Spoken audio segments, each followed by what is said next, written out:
পৃথিবীর জমিনে যদি কোনো মানুষ আল্লাহর সাথে দেখা করতে চায় তাহলে দেখা করার জন্য একটা মাধ্যম আছে, মোবাইল ফোন নাকি না? আল্লাহ তাআলার হোয়াটসঅ্যাপ নাম্বার আছে। যদি কোনো মানুষ যদি 5 ওয়াক্ত নামাজ পড়তে পারে তার হোয়াটসঅ্যাপ নাম্বার হলো 24434 24434। 2তে হলো 2 রাকাত ফরজ নামাজ ফজরের, 44 আসর এবং জোহর, 3 হলো মাগরিব, এশার হলো 4। কোন বান্দা যদি 5 ওয়াক্ত নামাজ পড়ে সিজদার মধ্যে পড়ে যায়, আল্লাহ তাআলা জানিয়ে দিয়েছে আসসালাতু মিরাজুল মুমিনিন। ও নবী রে, আপনার সাথে আমি দেখা করেছি 27 বছর ধরে, আমি আপনার সাথে মারেফাত করেছি, কিন্তু আপনার উম্মতের সাথে আমার বান্দার সাথে দেখা করব 5 ওয়াক্ত নামাজের ভিতরে। জোরে বলি সুবহানাল্লাহ। তাহলে 5 ওয়াক্ত নামাজ পড়ব তো ইনশাআল্লাহ, জিনার কাজে আমরা লিপ্ত হব না। রব্বুল আলামিন বলেন ইল্লা আলা আজওয়াজিহিম আও মা মালাকাত আইমানুহুম ফাইন্নাহুম গায়রু মালুমিন। তবে তোমরা ব্যবহার করতে পারবা, তোমাদের যে দাস দাসী স্ত্রীরা ছিল ব্যবহার করতে পারবা তাদেরকে, আল্লাহ তাআলা দিয়েছে। সম্মানিত ভাইরা আমার, আমি আপনাদের সম্মুখে যদি কথা টেনে টেনে বলি অনেক সময় চলে যাবে। রব্বুল আলামিন বলেন ফামান ইবতাগা ওয়ারাআ যালিকা ফাউলাইকা হুমুল আদুন ওয়াল্লাযীনা হুম লিআমানাতিহিম ওয়া আহদিহিম রাউন। রব্বুল আলামিন বলেন তারা এদেরকে ছাড়া অন্য কাউকে কামনা করলে, যদি এই স্ত্রীরা ছাড়াও যদি অন্য কাউকে যদি রাসূলুল্লাহ সাল্লাল্লাহু আলাইহি ওয়াসাল্লাম যখন মেরাজের রজনীতে যখন ঊর্ধ্বগমন করেছিলেন, যখন এসে আসার সময় হয়েছিল আল্লাহর কাছে, তখন বলেছিলেন আত-তাহিয়াতু লিল্লাহি ওয়াস-সালাওয়াতু ওয়াত-তাইয়্যিবাত। আল্লাহ বলেছিলেন ও হাবিব, ও নবী, আপনি আমার কাছে এসেছেন, কি নিয়ে এসেছেন? বন্ধুর বাড়িতে বন্ধু, আপনি কি নিয়ে আসলেন? বিশ্বনবী মুহাম্মদুর রাসূলুল্লাহ সাল্লাল্লাহু আলাইহি ওয়াসাল্লাম বলেন ওগো আল্লাহ, আমি আমার উম্মতের কিছু নিয়ে আপনার কাছে আসতে পারি নাই, কিন্তু আমার উম্মতের আপনার বান্দার শারীরিক ইবাদত, মৌখিক যত ইবাদত আছে সব ইবাদত গুলো আপনার কুদরতি কদমে এনে আমি উপস্থিত করে দিয়েছি। জোরে বলি সুবহানাল্লাহ। আল্লাহ রাব্বুল আলামিন নবীর উপরে, তার উম্মতের উপরে খুশি হয়ে রব্বুল আলামিন বলেন আসসালামু আলাইকা আইয়ুহান নাবিয়্যু ওয়া রাহমাতুল্লাহি ওয়া বারাকাতুহু। নবীকে আল্লাহ তাআলা সালাম জানাইছে এবং আমাদের উম্মতেরকেও আল্লাহ তাআলা সালাম জানিয়েছে। জোরে বলি সুবহানাল্লাহ। তাহলে বলেন তো দেখি, এই যে নবীজি ঊর্ধ্বগমন করেছিলেন সেখানে কি আমাদেরকে ভুলেছে? কথা বলেন না, বলছে? যেই দিন মৃত্যুবরণ করবেন বিশ্বনবী মুহাম্মদুর রাসূলুল্লাহ সাল্লাল্লাহু আলাইহি ওয়াসাল্লামের কাছে যখন মালাকুল মাউত চলে এসেছেন, এমন অবস্থায় তার 2টা রোগ হয়েছিল, একটা হলো জ্বর আর একটা হলো মাথা ব্যথা। এমন অবস্থায় নবীজি বারবার আম্মা জান আয়েশা রাদিয়াল্লাহু তাআলা আনহাকে বললেন, ওগো আয়েশা, এখন কোন সময়? আয়েশা রাদিয়াল্লাহু তাআলা আনহা ডাক দিয়ে বললেন, ও ইয়া রাসূলুল্লাহ, এখন এশারের নামাজের সময় হয়ে গেছে। কয় আপনার দীর্ঘক্ষণ পর্যন্ত আপনার অপেক্ষা করে আমার বাবার ইমামতিতে এখন নামাজ আরম্ভ হয়ে গেছে। আল্লাহর নবী বলেন, আয়েশা রে, আমার মাথাটা একটু কি উঁচু করে ধরতে পারবা? জ্বালানাটাকে একটু খুলে দিতে পারবা? আম্মা জান আয়েশা ডাক দিয়া কয়, ইয়া রাসূলুল্লাহ, আপনার জন্য সব কিছু করতে রাজি আছি, আপনি মাথাটা উত্তোলন করেন। আর জ্বালানাটা যখন খুলে দেওয়া হয়েছিল, নবীজি নামাজের দৃশ্য যখন দেখেছিলেন, নামাজের দৃশ্য দেখার সাথে সাথে নবীজি চোখের কোণায় পানি চলে এসেছে। আম্মা জান আয়েশা ডাক দিছেন, ইয়া রাসূলুল্লাহ, আপনার উম্মতরা তো নামাজ পড়েছে, আপনি কি জন্য চোখের পানিগুলো পালাইতেছেন? নবী করিম সাল্লাল্লাহু আলাইহি সাল্লাম বললেন, ওগো আয়েশা, আমার এটা কোনো দুঃখের পানি নয়, এটা আমার একটা দুঃখের কোনো পানি নয়, এটা আমার সুখের পানি। কারণ হলো এই যে আজকে নামাজ জামাতের সহিত নামাজ তোমরা পড়তে দেখছো, এই নামাজ কায়েমের করার জন্য, এই কাতারে নামাজ পড়ার জন্য আমি তায়েফের ময়দানে আমি মাইর খেয়েছিলাম।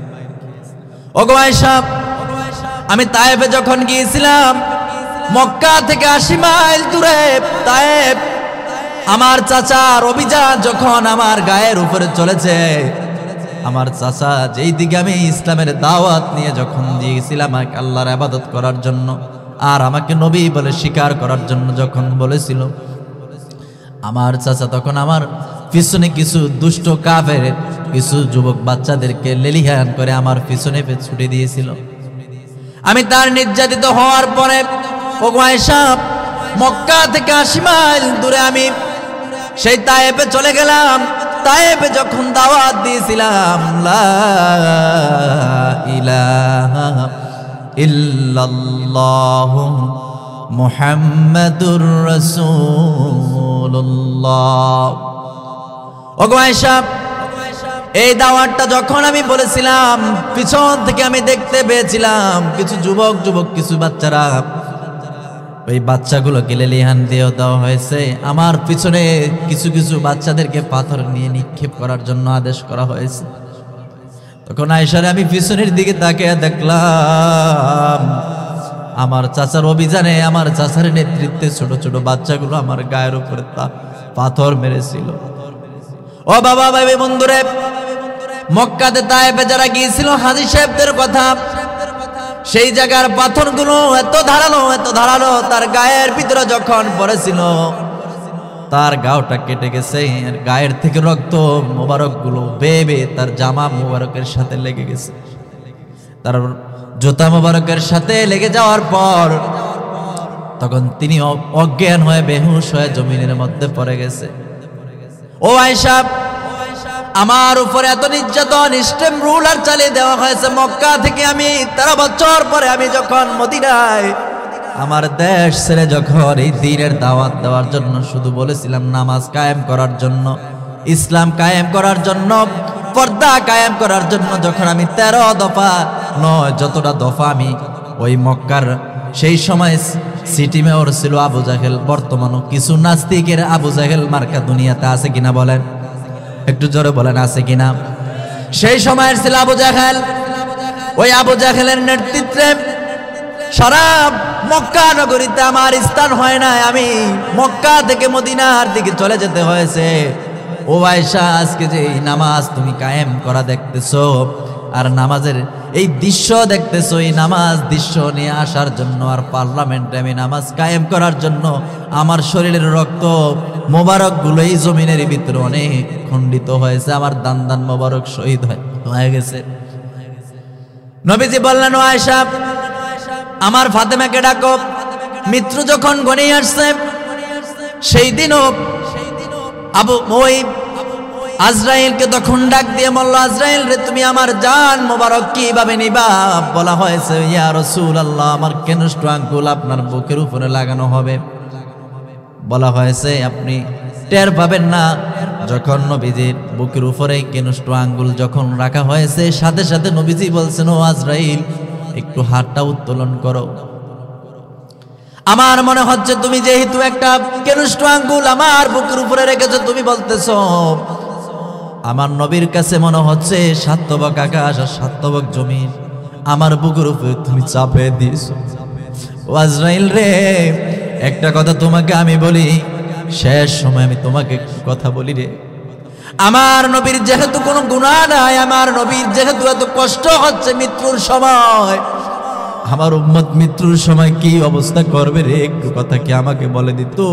আমাদের দেশটাকে যারা চালাইতেছে, যারা নিয়ন্ত্রণ করতেছে, আমেরিকার কিছু লাল চামড়াওয়ালারা, সেই দিক থেকে এই বাংলাদেশকে তারা সেখান থেকে পরিচালিত করতেছে। এমন একটা সময় আসবে মসজিদে যাওয়া যাবে না, মসজিদের দরজার ভিতরে তালা লাগিয়ে ওই ব্যক্তিরে দাঁড়িয়ে থাকবে। এই বাংলাদেশে আমাদের কোনো ঠাঁই থাকবে না। কথা বলেন ঠিক কিনা? এমন একটা সময় আসতেছে, মা বোনদেরকে দিন দিন পর্দাহীন করে দিচ্ছে। শিক্ষা ব্যবস্থার দিকে আপনারা তাকিয়ে দেখেন, একই অবস্থা। রান্না বান্না সাজগোজ করার নামে সেখানেও বেহায়াপনা চলতেছে।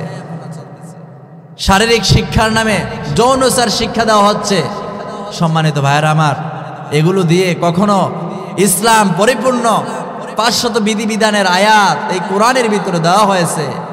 এই 500 বিধিবিধান যদি কোনো মানুষ যদি পালন না করে, তাহলে কিয়ামতের দিন আল্লাহ রাব্বুল আলামিনের ট্রাইব্যুনালে, যেই দিন রাব্বুল আলামিন আল্লাহ তাআলা সূরা 3 এর ভিতরে বলেন, আলাইসাল্লাহু বিআহকামিল হাকিমিন, যিনি কিয়ামতের দিন বিচারক হয়ে বসবেন, প্রত্যেকটা মানুষকে ডেকে ডেকে এনে জিজ্ঞাসা করবে, তুমি মিথ্যা কথা কেন বললা?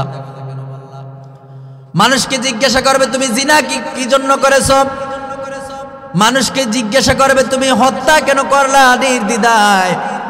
যখন মানুষগুলো উত্তর দিতে পারবে না, আল্লাহ রাব্বুল আলামিন বলেন, ওয়া ইয়াউমা ইউহশারু আ'দাউল্লাহি ইলান নারি ফাহুম ইউজাউন হাত্তা ইযা মা জাউহা শাহিদা আলাইহিম সামউহুম ওয়া আবসারুহুম ওয়া জুলুদুহুম বিমা কানু ইয়াকসিবুন। জোরে বলুন আল্লাহু আকবার। আল্লাহ রাব্বুল আলামিন বলেন, কিয়ামতের ময়দানে আমি আল্লাহ রাব্বুল আলামিন ওয়া ইয়াউমা ইউহশারু আ'দাউল্লাহি ইলান নার, আমি আল্লাহ যখন বিচার করব, প্রত্যেকটা মানুষের গুনাহগুলোকে আমি উন্মোচন করে দিব। তখন চোখে তার সাক্ষী দিবে, হাত তার সাক্ষী দিবে, কর্ণ তার কিয়ামতের দিন সাক্ষী দেওয়া শুরু করবে। সেই দিন একটা মানুষও আল্লাহ তাআলার দরবার থেকে সেই দিন মাপ পাবে না। ও বাবা ভাই বন্ধুরা, পৃথিবীর জমিনে আল্লাহ তাআলা এই কোরআন পাঠিয়েছেন। এই কোরআন দিয়ে রাষ্ট্র ব্যবস্থা করতে হবে, রাষ্ট্র পরিচালনা করতে হবে। এই কোরআনের ভিতরে 500 বিধিবিধানের আয়াত দিয়া যতটুকু আল্লাহ তাআলা কথা বলেছেন, আল্লাহ তাআলা বলেন, ও নবী, আপনি আমার উম্মতগুলোকে, আমার বান্দাগুলোকে আপনি বলেন, আপনার উম্মতগুলোকে বলেন, যারা এই কোরআন ছাড়া অন্য কোনো কিছুর দিকে ধাবিত হবে, তাদের মন গড়া আইন যদি দিয়ে তারা রাষ্ট্র পরিচালনা করে, আমি আল্লাহ তাআলা তাদেরকে ছাড়ব না। জোরে বলি নাউযুবিল্লাহ। ইনিল হুকমু ইল্লা লিল্লাহ, হুকুম চলবে কার? আরো জোরে বলেন কার? আমরা কার হুকুম মানবো? আল্লাহ তাআলা। আল্লাহ তাআলা আমাদেরকে আমল করার তৌফিক দান করুন। সকলে বলুন, আউযু বিল্লাহি মিনাশ শাইতানির রাজিম, বিসমিল্লাহির রহমানির রহিম। قد أفلح المؤمنون الذين هم في صلاتهم خاشعون والذين هم عن اللغو معرضون والذين هم للزكاة فاعلون إلى آخر الآية। মুমিনের গুণ বৈশিষ্ট্যের মধ্যে আমি 9টি আয়াত তেলাওয়াত করে আপনাদের সম্মুখে শেষ হবে না, আমি যতটুকু আলোচনা করব। শুনতে রাজি আছেন ইনশাআল্লাহ? মুমিন যারা, আল্লাহ রাব্বুল আলামিন বলেন 9 প্রকার মুমিন, 9টা গুণ যার ভিতরে থাকবে, ওই মুমিন গুলো হলো সফলতার চাবিকাঠি নিয়ে আমার আল্লাহ রাব্বুল আলামিনের সুসজ্জিত 8টা জান্নাত তারা দুনিয়ার জমিন থেকে পেয়ে, যেমন আশারা মুবাশশারা 10 জন সাহাবীর উপর আল্লাহ তাআলা খুশি হয়ে জান্নাত ওয়াজিব করে দিয়েছে। জোরে বলি সুবহানাল্লাহ। রব্বুল আলামিন বলেন, ওগো নবী, আপনি আমার বান্দাগুলোকে বলেন, যারা 9টা গুণের গুণান্বিত হয়ে যারা 9টা গুণ অর্জন করতে পারবে, ওই সমস্ত মানুষগুলো কদ আফলাহাল মুমিনুন, অবশ্যই সফলতার চাবিকাঠি নিয়ে সফল হয়ে গেছে মুমিনেরা। জোরে বলি সুবহানাল্লাহ। আসুন 1 নম্বর, আল্লাযীনা হুম ফি সালাতিহিম খাশিউন। রব্বুল আলামিন বলেন, যারা নামাজে বিনয়ী হয়, নম্র হয়। নামাজ পড়ব কার জন্য? কথা বলেন, কার জন্য? অনেক মানুষ আছে এই সমাজের ভিতরে, নয় আমাদের ভোলা জেলার কথা, মানুষ নামাজ পড়ে না মানুষের দেখার জন্য, আল্লাহরে দেখানোর জন্য কোনো মানুষ নামাজ পড়ে না, এরকম লোক আছে কিনা সমাজে? শুক্রবার দিন আসে, শুক্রবার দিনও নামাজের কথা স্মরণ নাই। হুজুর ইমান আছে কিন্তু শুক্রবার দিন নামাজ পড়তে পারি না। কিছু কিছু মন্ত্রীরা তো বলেই ফেলে ঈদুল আজহার জানাজার নামাজ, এরকম কয় কিনা বলেন? বাংলাদেশেও বলেছিল অনেক মন্ত্রীরা। নামাজ যদি যারা পড়ে মুমিনরা নামাজ পড়বে, রব্বুল আলামিন বলেন মুমিন যারা নামাজ পড়বে তাদের নামাজের ভিতরে বিনয় হবে, খুশুখুজু থাকবে, একমাত্র কেবলমাত্র শুধুমাত্র ভয় করবে কারে? একটু জোরে বলেন কারে? ইমাম গাজ্জালি একটি ঘটনার ভিতরে এসেছে, একজন আল্লাহর ওলি তার এলাকার ভিতরে তার মুরিদানরা সবাই বলতেছে আপনার এলাকায় আপনি পীর দাবি করেন, আপনার যত মুরিদানরা আমরা আছি, কিন্তু আপনার বাড়ির পাশে একটা ব্যবসাখানার একজন মহিলা আছে, ওই মহিলা তো নামাজ পড়েন, আপনি তাকে কি একটু দাওয়াত দিবেন না? বলা হয়েছে চলো, বাড়িতে যায় কোনো কথা বলে নাই, দাওয়াত দেওয়ার জন্য হিকমত গ্রহণ করেছিল, সালাম গ্রহণ করেছে, আর বলছে ও বোন রে তোমার কাছে এসেছি, তুমি কি মুমিন কিনা? কয় হ্যাঁ আমি মুমিন। কয় তুমি কি নামাজ পড়তে পারো? কয় হ্যাঁ। না নামাজ পড়তে পারি না। কয় তুমি কি উজু করতে জানো? কয় না না আমি উজু করতে জানি না। ও পর্দার মা বোনেরা, ওই মহিলা যখন বলল, হুজুর বললেন ও বোন রে আমি তোমাকে উজু শিখিয়ে দিয়েছি, এই উজু করে করে তোমরা নামাজ পড়বা, কারণ রব্বুল আলামিন বলেছেন ইন্নাস সালাতা তানহা আনিল ফাহশাই ওয়াল মুনকার। যারা নামাজ পড়বে, নামাজ নিশ্চয়ই নামাজ মানুষকে ফাহিশা কাজ, অশ্লীলতা কাজ থেকে, জিনাহের কাজ থেকে ফিরিয়ে রাখতে পারে। কিসে? একটু জোরে বলেন কিসে? এই নামাজে যদি ফিরিয়ে রাখতে পারে। হুজুরের কথা হলো তুমি নামাজ পড়ো, তাহলে নামাজ পড়ে তুমি ফিরে আসবা। 40 দিন নামাজ পড়তে হবে। 41 দিন যখন পার হয়ে গেল, বলা হয়েছে ও হুজুর আপনি যাকে দাওয়াত দিয়েছেন ওই ব্যক্তি তো জিনার কাজ ছাড়ে নাই, কিন্তু তিনি তো নামাজ পড়তেছে। বলা হয়েছে চলো তার বাড়িতে যা জিজ্ঞাসা করছে, বোন রে তুমি কি নামাজ পড়ো কিনা? কও হ্যাঁ হ্যাঁ নামাজ পড়ি। নামাজ পড়লে তো তুমি খারাপ কাজ করার কথা নয়। তুমি কি উজু করছো কিনা? কয় না উজু করি নাই। কয় প্রথম দিন উজু শিখিয়ে দিয়ে গেছেন, আজও পর্যন্ত 40 দিন হয়েছে আমি আজও পর্যন্ত উজু করি নাই। এরকম কিছু কিছু মানুষ আমাদের ভিতরে নামাজ পড়ি, নামাজের আরকাম আহকাম 13টা ফরজ আছে না ভাই? নামাজে আসার আগে 7টা ফরজ। 1 নম্বর হলো শরীর পাক করে আসতে হবে, হারাম খাবার খাইতে পারবো না। এই 3.5 হাত বটিটার ভিতরে যদি কোনো হারাম খাদ্য থাকে তাহলে আমার নামাজ কবুল করবে না কে? জোরে বলেন কে? আপনি ভাবতেছেন শরীরটা আমি গোসল করে আসলে আমি পবিত্র, না না পবিত্র এটা না। রব্বুল আলামিন বলেন এই নামাজ তোমরা কায়েম করবা, পৃথিবীর জমিনে নামাজের জন্য তোমরা সংগ্রাম করবা। এই সংগ্রাম নবী করিম সাল্লাল্লাহু আলাইহি সাল্লাম করেছিলেন, আমরাও নামাজের জন্য সংগ্রাম করব ইনশাআল্লাহ। আসুন দ্বিতীয় নাম্বার কথা আমরা বলতেছি, ওয়াল্লাযীনা হুম আনিল লাগবি মুরিদুন। রব্বুল আলামিন বলেন মুমিনের দ্বিতীয় নাম্বার গুণ হলো তারা অনর্থক কথাবার্তা বলবে না। বর্তমান সমাজে অনর্থক কথাবার্তা কম না বেশি? কথা বলেন না, কম না বেশি? কালকে সকালবেলা দোকানের ভিতরে বসে বলবে হুজুররা কি কথা বলেছে কিছুই বুঝলাম না। হুজুরদের শিকায়েত করার মতো লোক আছে কিনা বলেন? কথা বলেন না, আছে কিনা? বাংলার জমিনে এমন এমন কিছু কিছু জায়গা আছে ওলামায়ে কেরামদের বিপক্ষে কথা বলে, ওলামায়ে কেরামদেরকে জেলে দেওয়ার জন্য বাহিরের থেকে বসে বসে মামলা লেখায়। কথা বলেন ঠিক কিনা? কিছুদিন আগেও এই যে মনির হোসেন কাসেমি আজকে জামিনে পেয়েছে, আলহামদুলিল্লাহ বলেন। কিন্তু দেখা যাচ্ছে রফিক মাদানী নেত্রকোনার তিনি জামিনে পেয়েছে, এখন দেখা যাচ্ছে কোরআনের মাহফিলে যাওয়া যাবে না, তারে বন্ধ করে দেওয়া হচ্ছে। ও সম্মানিত ভাইয়েরা আমার, বাংলাদেশে 92 নয় 96% মুসলমানের দেশে কোরআনের কথা আজকে উচ্চ আওয়াজে কথা বলতে পারে না। কথা বলেন এটার জন্য দায়ী কারা? আমরাই দায়ী। কথা বলেন ঠিক কিনা? আমরা যদি সাপ যেই দেশের থেকে আমাদের উপরে আক্রমণ আসে, যে সেই আক্রমণের উপরে যদি আমরা আক্রমণ করতে পারতাম তাহলে সেই কোনো জায়গা থেকে আমাদের উপরে কোনো আক্রমণ আসতো না। কথা বলেন ঠিক কিনা? অনর্থক কথাবার্তা, মুমিনের দ্বিতীয় নাম্বার গুণ হলো কি? অনর্থক কথাবার্তা বলবে না। কি গুণ ভাই?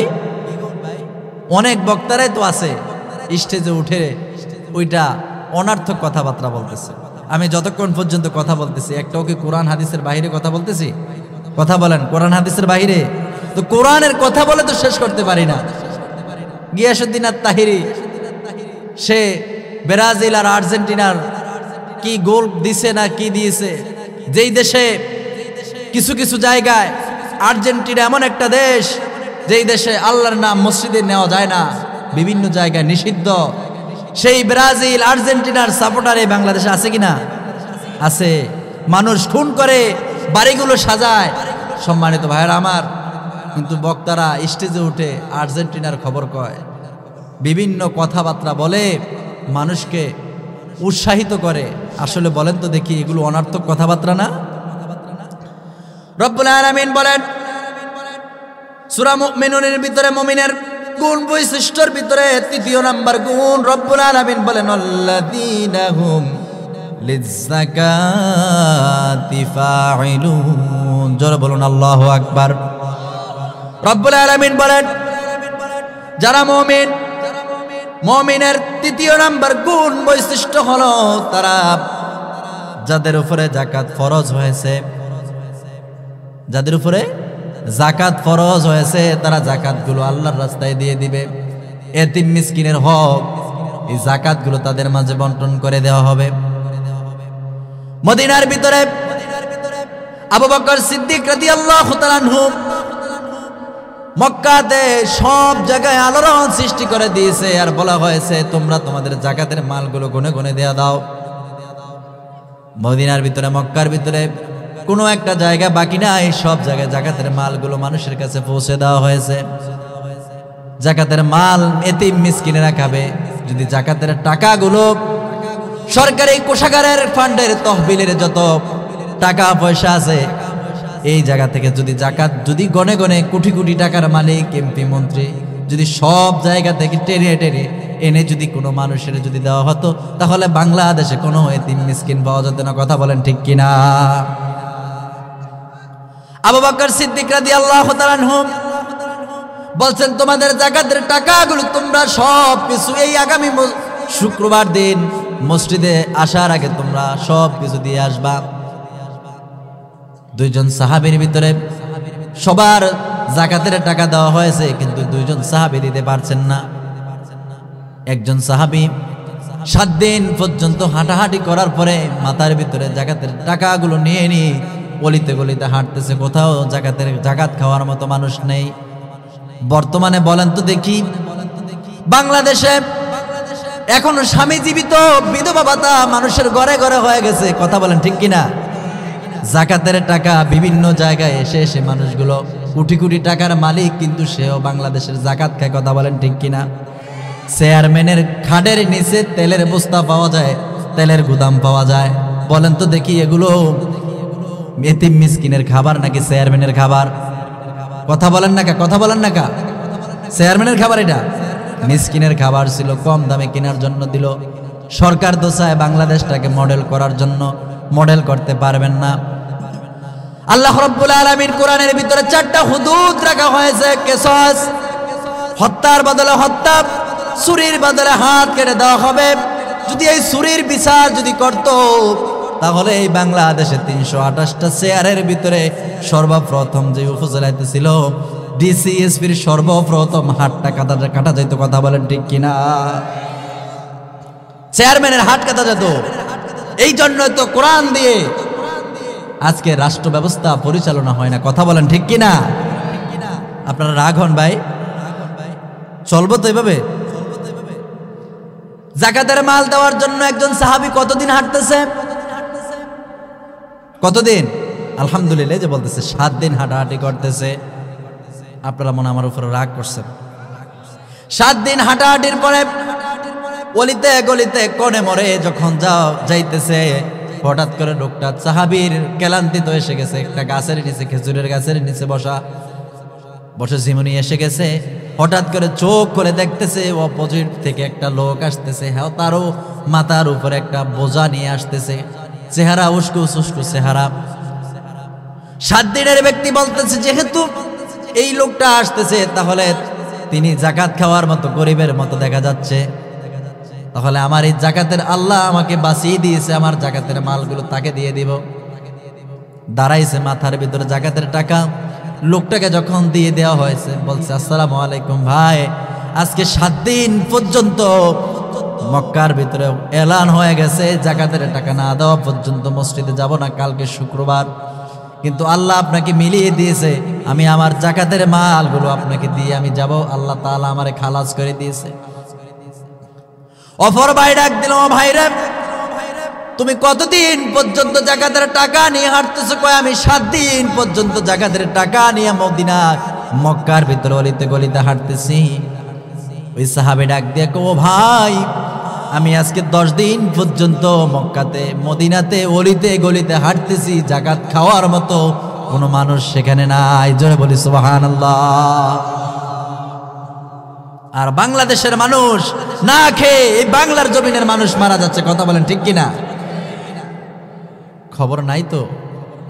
ওমরের মতো যদি রাষ্ট্র ব্যবস্থা হতো তাহলে অলিতে গলিতে নিয়ে খবর নিয়ে দেখা সেখান থেকে এই জাকাতের মাল কে কি খাওয়ার উপযোগী ছিল সবার খোঁজ খবর নিত, কথা বলেন ঠিক কিনা? মুমিনের 3 নম্বর গুণ বৈশিষ্ট্য হলো জাকাত আদায় করা। কি আদায় করা ভাই?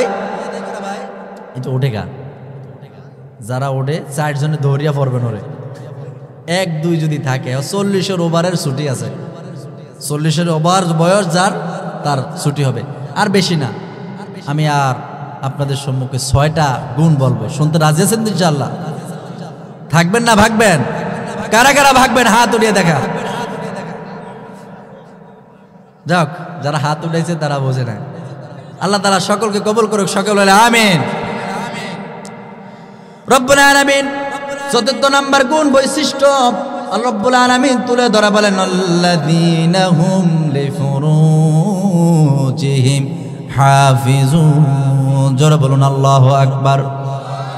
রব্বুল আলামিন বলেন, মুমিন যারা হবে তাদের 4 নম্বর গুণ বৈশিষ্ট্য হলো তারা যৌন অঙ্গকে হেফাজত করবে, তারা যৌনচার করবে না। বর্তমানে জিনা বেশি না কম? কথা বলেন, বেশি না কম? ঘরের ভিতরে যাবেন জিনা, মোবাইল টিপবেন সেখানে জিনা, আপনি বাজারে যাবেন সেখানে জিনা। নবী করিম সাল্লাল্লাহু আলাইহি সাল্লাম বলেন, মাইয়াত মামলি বা মাইনা লিহিহি ওয়া মা বাইনা রিজলাইহি আদমাল্লাহুল জান্নাহ।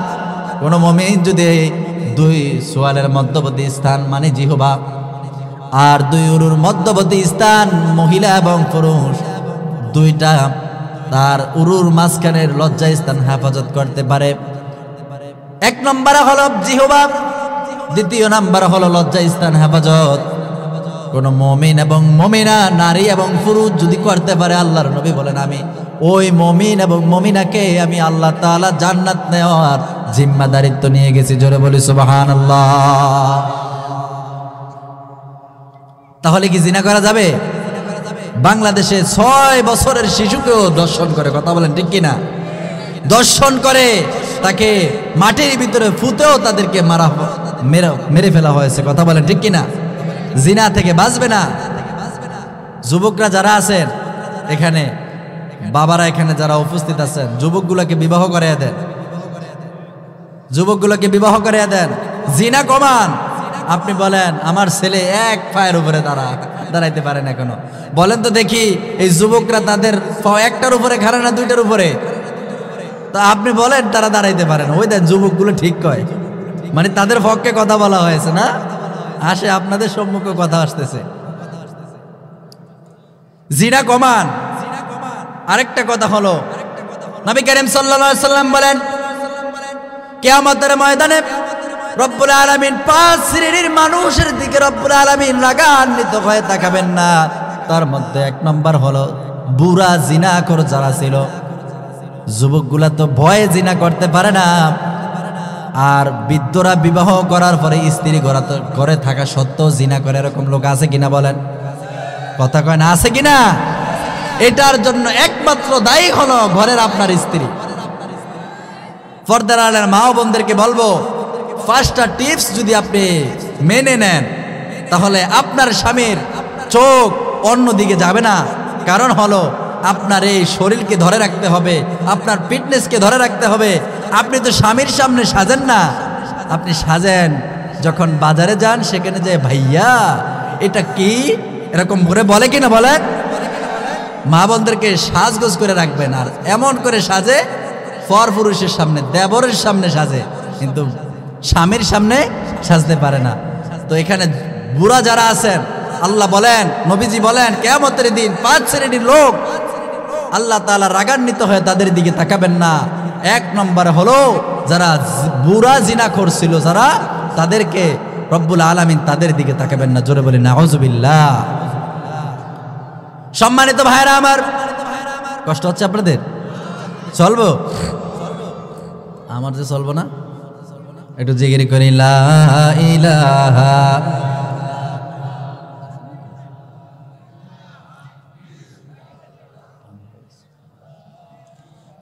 চা খাইবেন নাকি? লা ইলাহা ও মায়া ডাকে সুমায়া রে, কালিমার পতাকা সারিয়া দে। সুমায়া বলে ও উমাইয়া, জীবন যাবে মরণ হবে, তবু কালিমা সারব না। লা ইলাহা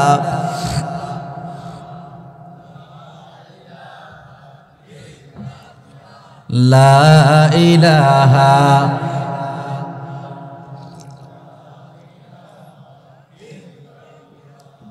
লা ইলাহা ইল্লাল্লাহু মুহাম্মাদুর রাসূলুল্লাহ সাল্লাল্লাহু। অনেক যুবকরা উপস্থিত হয়েছে এখানে। একটা কথা আমার স্মরণে এসেছে, বলবো ভাই? এটা থেকে আমরা আমল করব। এটা থেকে কি করব ভাই? আমল করব। রব্বুল আলামিন চতুর্থ নাম্বার গুণ বলেছেন, আল্লাযীনা হুম লিফুরুজিহিম হাফিজুন।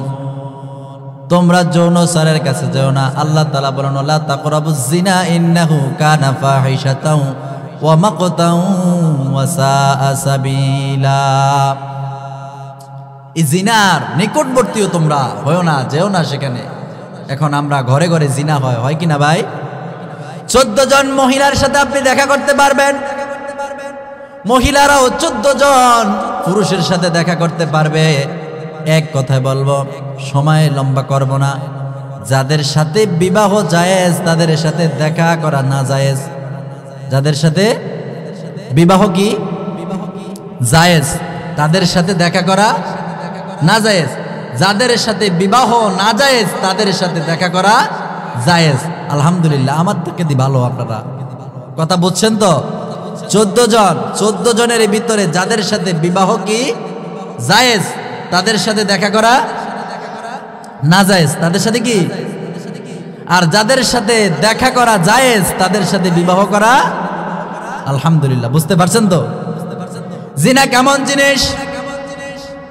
জালকিফল নামক একজন বাদশা, বনি ইসরাইলের একজন বাদশার কথা মনে পড়ে গেছে। আপনাদের সম্মুখে বলবো একটু আমল নেওয়ার জন্য, যেহেতু শুনেছি পর্দার আলের মা ও বোনেরা এখানে উপস্থিত হয়েছেন। জালকিফল নামক বাদশা বনি ইসরাইলের কোটি কোটি টাকার মালিক ছিল, কিন্তু প্রতি রাত্র 9 জন করে বিবি তার বিছানায় আসতো। জোরে বলি নাউজুবিল্লাহ। কয়জন? 9 জন। একজনের পিছনে 100 দিরহাম স্বর্ণ মুদ্রা ব্যবহার করত। কোটি কোটি টাকার মালিক ছিল জালকিফল। বাদশার কাছে একদিন হঠাৎ করে ব্যতিক্রম ধর্মী একজন মহিলা চলে আসছে, মুমিন একজন মহিলা নারী চলে আসছে। আসার পরে তার ঘরের সামনে টক টক টক টক করে আওয়াজ দেওয়া হচ্ছে। আওয়াজ দেওয়ার সাথে সাথে জালকিফল দরজাটা খুলে দিল। দেওয়ার সাথে সাথে মহিলাকে কাছে আসার জন্য বলছে, কিন্তু আসার সাথে সাথে ওই মহিলার চোখ থেকে বেয়ে বেয়ে পানিগুলো পড়তেছে। বাদশা জিজ্ঞাসা করল, ভনরে তোমাকে কি জোর করে নিয়ে আসা হয়েছে নাকি? কয় না না, আমাকে জোর করে নিয়ে আসা হয় নাই, আমার ইচ্ছাতে আমি এসেছি। তাহলে তুমি কাঁদো কেন? আমি এই জন্য কাঁদতেছি, বড় ভয় হয়। জীবনে কোনো গুনাহ করি নাই, কোনো পরপুরুষের সাথে দেখা করি নাই, আমার ব্যাপারটা কখনো হয় নাই। আমার আপনার কাছে এসেছি, হঠাৎ করে মালিকের কথা মনে পড়ে গেছে। কিয়ামতের দিন আল্লাহ তাআলা যদি জিজ্ঞাসা করে, তার সামনে কি জবাব দেব রে? কি জন্য তাহলে এসেছো? আজকের থেকে আমি 8 মাস আগে আমার স্বামী মারা গেছে, কিন্তু আমার 7 জন নাবালক শিশু রেখে, আমার সন্তানগুলো রেখে, নাবালক শিশুগুলো রেখে আমার স্বামী মারা গেছে। কিন্তু যতজন মানুষের কাছে গিয়েছিলাম, টাকা চাই, টাকা দেয় না, ধার চাই, ধার দেয় না, কাজ চাই, কাজ দেয় না। সবাই আমাকে জিনার প্রস্তাব দেয়, জিনা করলে নাকি তারা আমাকে টাকা দিবে।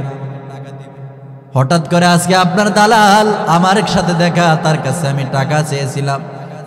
আপনার দালাল আমাকে ডাক দিছে, বোন জিনা যদি করতে পারো রে, তাহলে তোমাকে আমি টাকা দেব। আমার বাদশা 100 স্বর্ণ মুদ্রা তোমাকে দিবে। আমার ঘরের ভিতরে 7 জন নাবালক শিশু দিয়ে তাকায়, তারা ঘরের ভিতরে খাবার পায় না, খানার চিৎকার দিতে দিতে তারা ঘুমিয়ে পড়ে। আবার রাত্রের বেলা উঠা আমারে মা মা বলে ডাক দেয়, খাবারের জন্য চিৎকার দেয়। আমি খাবার দিতে পারি নাই, কিন্তু তোমার দালালের কথা মোতাবেক আমি আজকে তোমার কাছে এসেছি। ও বাদশারে, তোমার কাছে দাঁড়িয়েছি, কিন্তু আমার বড় ভয় হয়। আল্লাহ যদি কিয়ামতের দিন জিজ্ঞাসা করে, ওরে নারী, তোরে এত সৌন্দর্য দিলাম, কি জন্য তুই জিনা করেছিস? জিনার জন্য কত লক্ষ লক্ষ বছর জাহান্নামের ভিতরে জ্বলতে হবে। নবীজি বলেছেন, কোন মহিলা যদি জিনা করে, কোন পুরুষ যদি জিনা করে, জিনার শাস্তি কেমন হবে? তার লজ্জা স্থানের ভিতরে গরম লাভা আগুন দেওয়া হবে। জোরে বলি নাউজুবিল্লাহ। মহিলা ডাক দিয়া কয়, বাদশা, কোনো কিছুর ভয় করি নাই, জীবনে কোনো গুনাহ করি নাই, কোনো পরপুরুষের দেখা দেই নাই, কিন্তু আপনার কাছে এসেছি, জীবনটারে কোনো গুনার দিকে তাকাই নাই। বড় ভয় হয়, কিয়ামতের দিন যদি আল্লাহ আমার আসামি করে, যদি আমাকে আপনার কাছে, আল্লাহর কাছে যদি নিয়ে যায়, আমি কি জবাব দিব আল্লাহর কাছে? জালকিফল বাদশা চিন্তার মধ্যে পড়ে যায়, বলল, আহারে, একজন মুমিন মহিলা, সে কখনো জিনা করে নাই, বেপরদা হয় নাই, কোনো গুনাহের কাজ করে নাই, তার মনের ভিতরে যদি এত ভয় হয়, আমি বাদশা দৈনিক 9 জন করে বিবি আমার বিছানার ভিতরে আমি জিনা ব্যভিচারিতে লিপ্ত হই, কিয়ামতের ময়দানে নাকি আমি আল্লাহর দরবারে কত হাজার বছর জাহান্নামে জ্বলতে হবে। জালকিফল বাদশা মহিলার কান্না দেখে, বাদশার চোখের থেকে পানিগুলো দরদর করে বেয়ে বেয়ে পড়তেছে। বাদশা চোখের পানিগুলো পালায়া পালায়া ঘর থেকে দৌড়ে যায় উঠানের ভিতরে দাঁড়িয়েছেন, মাঠের ভিতরে দাঁড়িয়েছে, দাঁড়িয়ে দাঁড়িয়ে চোখের পানিগুলো পালায়া ডাক দিছে, বোন গো, তুমি এসেছো, তোমার সাথে জিনা করার জন্য আসছি, কিন্তু তোমার যদি এত ভয় হয় মালিকের, কিয়ামতের যদি তোমার কাছে এত ভয় হয়, আমি বাদশা কত গুনাহ করেছি, আমার তো ভয় মোটেও নেই। যাও যাও, তোমার সন্তানগুলার তুমি লালন পালন করার জন্য তোমার টাকা পয়সার প্রয়োজন, সিটের নিচে বালিশটা তোলো, বালিশের নিচে দেখবা 100 স্বর্ণ মুদ্রা আমি রেখে দিচ্ছি, সেই টাকাগুলো নিয়ে যাও, জীবনে কখনো দেওয়া লাগবে না রে বোন। বাসার দিকে চলে যাও, আর একটু আল্লাহর কাছে বলো, আল্লাহ যেন আমার জীবনের সব গুনাহগুলো মাফ করে দেয়। এই বলে বাদশা কান্না করতে করতে জঙ্গলার দিকে চলে গেছে। যাওয়ার পরে রাত্রের কান্নাকাটি করতে করতে চোখের পানি শেষ হয়ে গেছে। আল্লাহর কাছে তওবা নসুহা করেছিল। খাস তওবা করার পরে রব্বুল আলামিন এমন ভাবে ওই লোকটাকে মাফ করে দিয়েছে, ঘটনাক্রমে ওই দিনই তিনি মারা গেছেন। রব্বুল আলামিন ফেরেশতা জিবরাইলের মাধ্যমে অলিতে গলিতে পুরা শহরের ভিতরে, ইরাকের ভিতরে সব জায়গায় ঘোষণা দিয়ে দিয়েছে, কিফেল বাদশার জানাজায় যেই ব্যক্তি অংশগ্রহণ করবে, আমি আল্লাহ রব্বুল আলামিন সকলের জীবনের গুনাহ খাতাগুলো আল্লাহ মাফ করে দিয়ে তাদেরকে জান্নাতের ব্যবস্থা করে দেব। প্রত্যেকটা মানুষ বলল, আহারে এই লোকটা তো জিনা ব্যভিচারিতে লিপ্ত ছিল, সুদ খাইতো, ঘুষ খাইতো, অন্যায় অত্যাচার করত, রাত্রের বেলা জমিন ঠিক ছিল, সকালবেলা বিচারের সময় গিয়েছিল, যায় বলতেছে আপনার জমিনের কাগজ আমি দেখেছি, জমিনটা আপনার না। এরকম বর্তমান সমাজের কিছু চেয়ারম্যান মেম্বার আছে কিনা বলেন? আপনাদের সমাজে নাই, আমাদের সমাজের কথা বলি। আর প্রত্যেকটা মানুষ বলল এই লোকটা জিনা ব্যভিচারী করছে, এই লোকটাকে কি জন্য এমন কে এলান দিয়েছে? প্রত্যেকটা মানুষ তার বাড়ির দরজায় এসে দেখতেছে আল্লাহ তাআলার কুদরতি হাতে লেখা, ইন্নাল্লাহা ক্বাদ গফারা যাল কিফল, আল্লাহ রাব্বুল আলামিন তারে আল্লাহ তাআলা নিজে কিফেল বাদশারে মাফ করে দিয়েছে।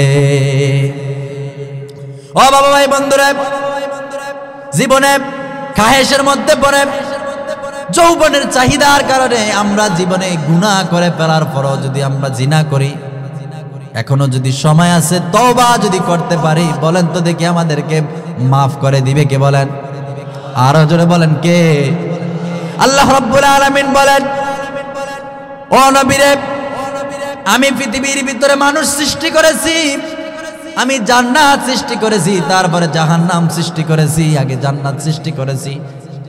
আমার বান্দা গভীর রজনীতে সব জায়গা থেকে যদি আমার বান্দারা নৈরাশ হয়ে আসে, আপনি তাদেরকে বলে দিবেন, কুলিয়া ইবাদিয়াল্লাযীনা আসরাফু আলা আনফুসিহিম লা তাকনাতু মির রাহমাতিল্লাহ ইন্নাল্লাহা ইয়াগফিরুয যুনুবা জামিআ ইন্নাহু হুয়াল গফুরুর রহিম। জোরে বলুন আল্লাহু আকবার।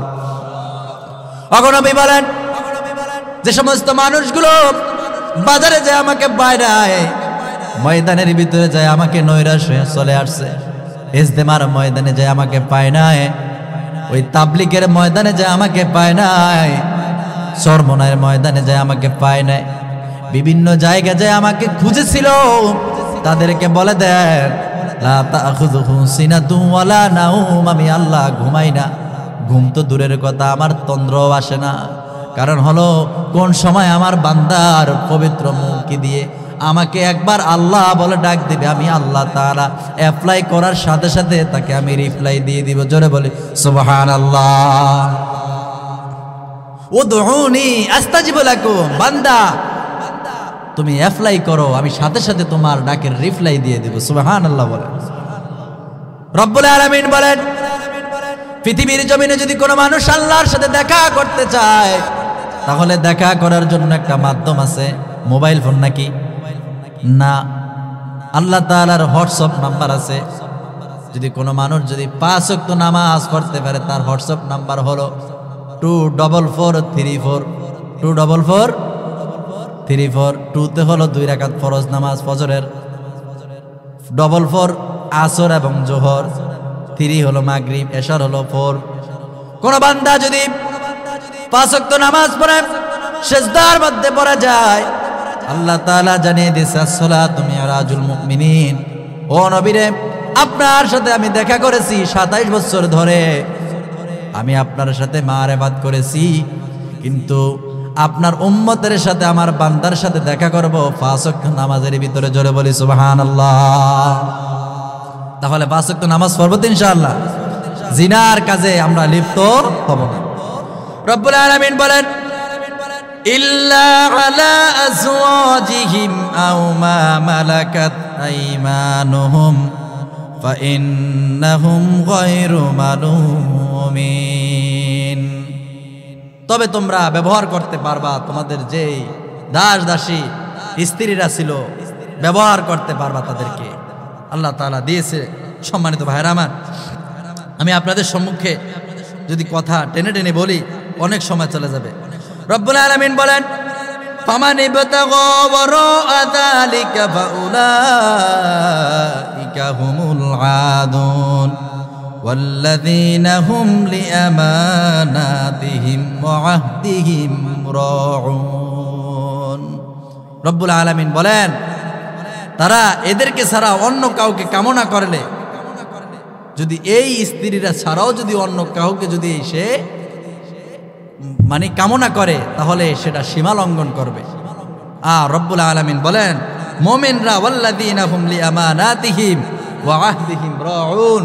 রব্বুল আলামিন বলেন, মুমিনের কাছে যত আমানত আছে, বাংলাদেশ প্রধানমন্ত্রীর কাছে আমাদের 20 কোটি হোক, 22 কোটি হোক, 24 কোটি হোক, প্রত্যেকটা মানুষ তার কাছে কি ভাই?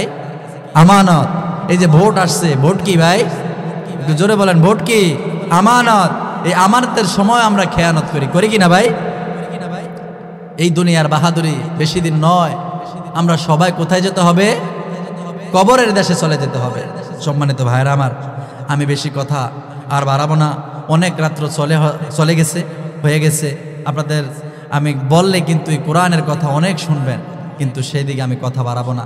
তো সম্মানিত ভাইরা আমার, মুমিনের গুণ বৈশিষ্ট্য হলো, রব্বুল আলামিন বলেন, এই মুমিনের 9টা গুণ যদি কেউ গুণান্বিত হয়ে যদি কবরে যেতে পারে, আমি আল্লাহ তাআলা তাকে বলে দিয়েছি, তারাই সফলতার চাবিকাঠি নিয়ে আল্লাহর জান্নাতে যাবে। জোরে বলি সুবহানাল্লাহ। রব্বুল আলামিন বলেন, এই যে নামাজ পড়লাম, সাকর নামক জাহান্নাম, সূরা মুদ্দাসসিরের ভিতরে বলেন, ইয়াতাসাআলুনা আনিল মুজরিমিনা মা সালাকাকুম ফি সাকর ক্বালু লাম নাকু মিনাল মুসাল্লিনা ওয়া লাম নাকু নুতঈমুল মিসকিন ওয়া কুন্না নাখুদু মাআল খাইদিন ওয়া কুন্না নুকাযযিবু বিয়াউমিদ্দিন। জোরে বলুন আল্লাহু আকবার। জাহান্নামী জান্নাতি মানুষগুলো যখন কথোপকথন করবে, জাহান্নামের ফেরেশতা মালিককে যখন জিজ্ঞাসা করবে, তুমি কেন আজকে আমার মতো সাকর নামক জাহান্নামে আসলা?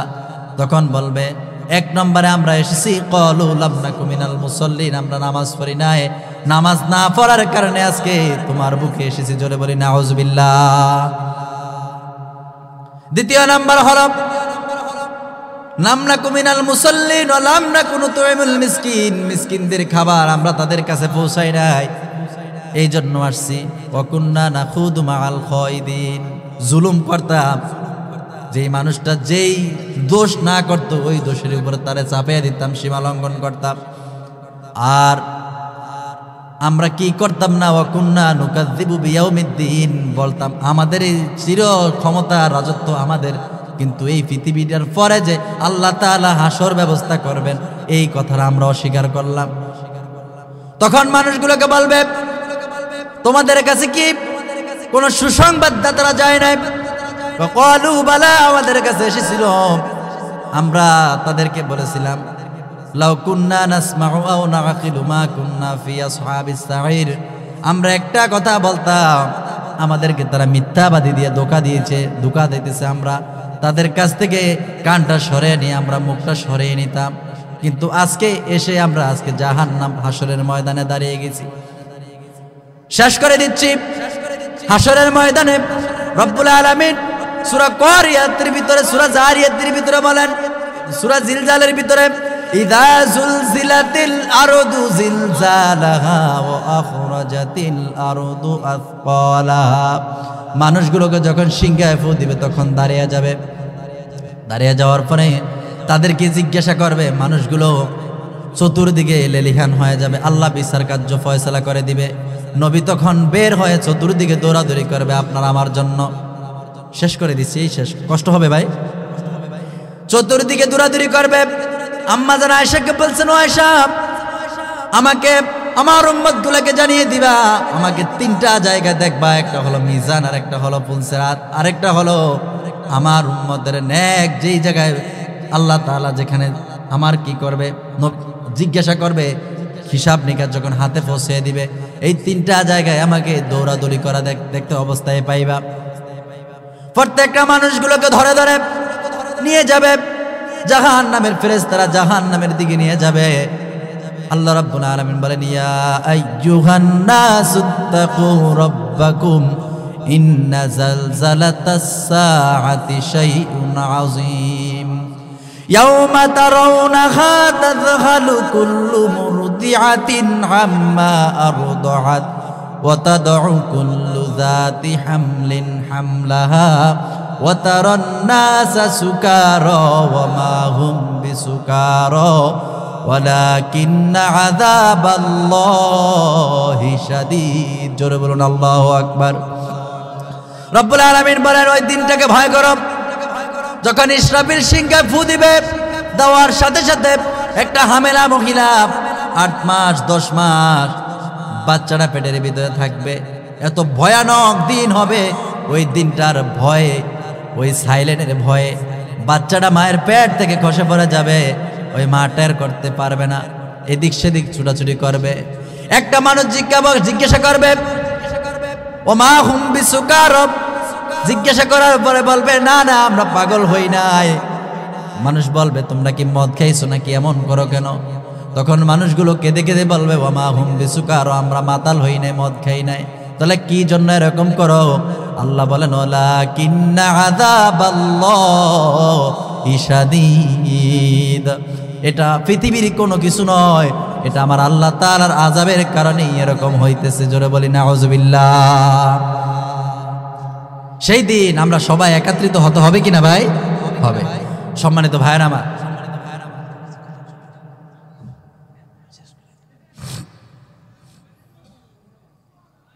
আপনাদের কাছে আমি বলবো হাসরের ময়দানে যখন চতুর্দিকে দৌড়াদৌড়ি করবে, নবীজি মাকামে মাহমুদ নামে স্থান, সেই জায়গা থেকে দৌড়ে চলে যাবে। যাওয়ার সাথে সাথে নবীজি যা বলবে কোন জায়গায় কে আছে সব জায়গা থেকে নিয়ে আসবে। আমি সংক্ষেপে সংক্ষেপে কথাগুলো বলি। কিছু কিছু উম্মতের সাথে দেখা হয়ে যাবে, জিজ্ঞাসা করলে বলবে নবী আপনার উম্মত অমুকে জাহান্নামে নেওয়া হয়ে গেছে, ওই জাহান্নামের ভিতরে পালানো হয়েছে। আল্লাহ তাআলা তখন বলবেন হাবিব আপনি মাথাটা উঠান, আপনি যা কিছু আজকে আমার কাছে চাইবেন সব কিছু মঞ্জুর করে দিবে। আপনি হাসরের যা যত উম্মত আছে সব উম্মতের জন্য আপনি যদি আজকে আমার কাছে আবদার করেন আমি সবাইরে মাফ করে আপনার জান্নাতে দিয়ে দেব, যান। তখন নবীজি মাথা উত্তোলন করবে। জালালাইনের ভিতরে আছে ঘটনাটা। নবীজি উঠিয়ে দৌড়ে চলে যাবে।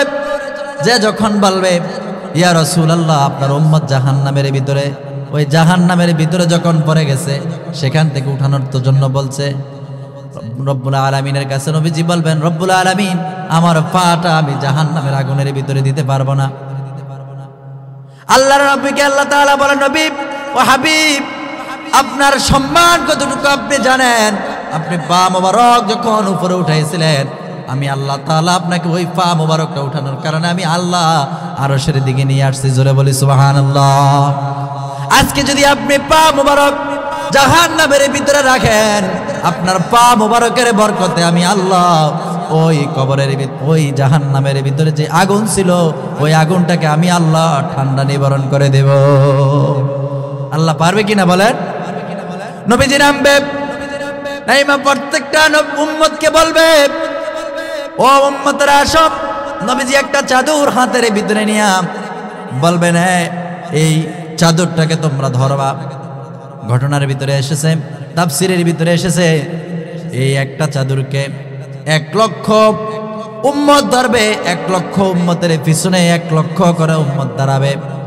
আর আল্লাহর নবী বলবেন আমি আল্লাহু আকবার বলে যখন ডাক দিব আল্লাহু আকবার ধ্বনিতে তোমরা সবাই এই জাহান্নামের ময়দান থেকে তোমরা উঠে আসবা। জোরে বলি সুবহানাল্লাহ। মানুষগুলো পুরো ছায়াঙ্কার হয়ে যাবে।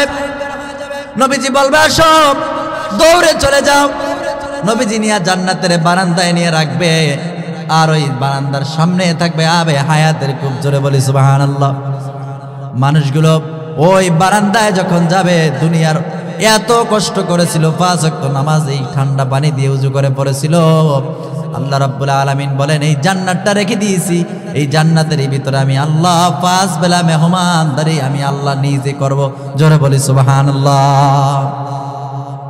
তখন মানুষগুলো সেখানে যাবে, আবে হায়াতের কূপের ভিতরে গোসল করার সাথে সাথে মানুষগুলো 25 থেকে 25 বছরের যুবক হয়ে যাবে, সুন্দর ফুটফুটে হয়ে যাবে। জোরে বলি সুবহানাল্লাহ। আমরা সেই আল্লাহর জান্নাতে যাইতে চাই তো ইনশাআল্লাহ। যতটুকু কথা বললাম সম্মানিত ভাইয়েরা আমার, আরো অনেক কথা ছিল কিন্তু বলতে পারিনি। কিন্তু আমাদের ভোলায় আমরা এশারের পরে একজন বক্তা উঠাই, ন্যূনতম 2 থেকে 3 ঘন্টা কথা বলে শেষ করে দেয়। কিন্তু দেখা যায় আপনাদের এখানে আমাদের শিডিউলটা হয় না। আপনারা এইভাবে শুনেন, আমি আপনাদের জন্য দোয়া করব যে আপনারা এত রাত্রে এত মানুষ এখানে, কিন্তু শেষ সময় যেহেতু মহিলারা এসেছে, আমি 4টা কর্মসূচির কথা মহিলাদেরকে বলবো। মা বোনরা যারা আসে নাই আপনারা বাসায় যা বলবেন।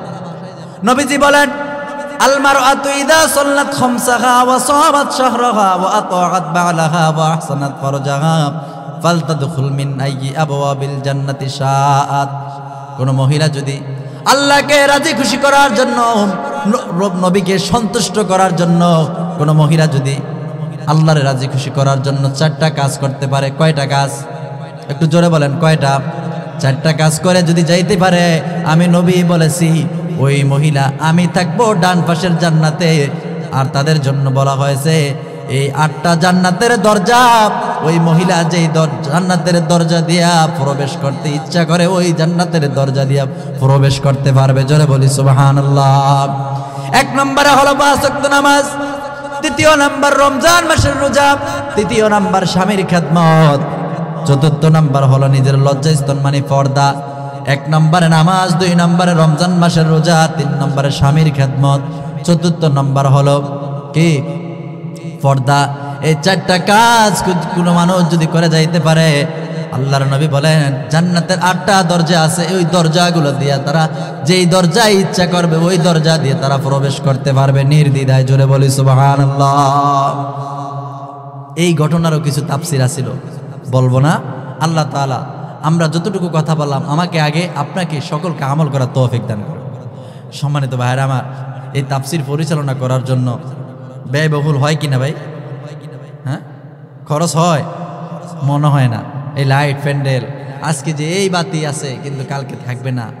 এই ভিডিও করে কিয়ামতের দিন, এই যে সাংবাদিক ভাইরা ভিডিও করতেছে, কিন্তু দেখা যাচ্ছে এই কিয়ামতের দিন এই মাঠটাকে ভিডিও করবে যারা আজকে আমরা এখানে আসি, শেষ মুনাজাত দিয়ে চোখের পানি ফালাইলে রব্বুল আলামিন বলেন তাদের এই নাকের নিচেও না কান্নার যদি ভান করে, আমি আল্লাহ তাআলা মুসার জামানায় যে কওমকে আমি আল্লাহ মাফ করে দিয়েছি, আমি আল্লাহ ওই ময়দানের চাতুয়াল ময়দানের মানুষগুলোকে আমি মাফ করে দিব। জোরে বলি সুবহানাল্লাহ। কিয়ামতের দিনের উসিলা করে আমাদেরকে মাফ করে দিতে পারে কিনা ভাই? এখন আপনাদের সম্মুখে আমি একটা একটা কালেকশন চাওয়ার জন্য কমিটির কর্তৃপক্ষের একটা আদেশ আসছে। এখন করলে কি আমাকে কি খুশি করবেন? আমি আপনাদের জন্য মুসাফির মানুষ, 3 ব্যক্তির দোয়া ফেরাবে না, একজন হলো মুসাফির, দ্বিতীয় নাম্বার মা বাপ, যদি আর মাজলুম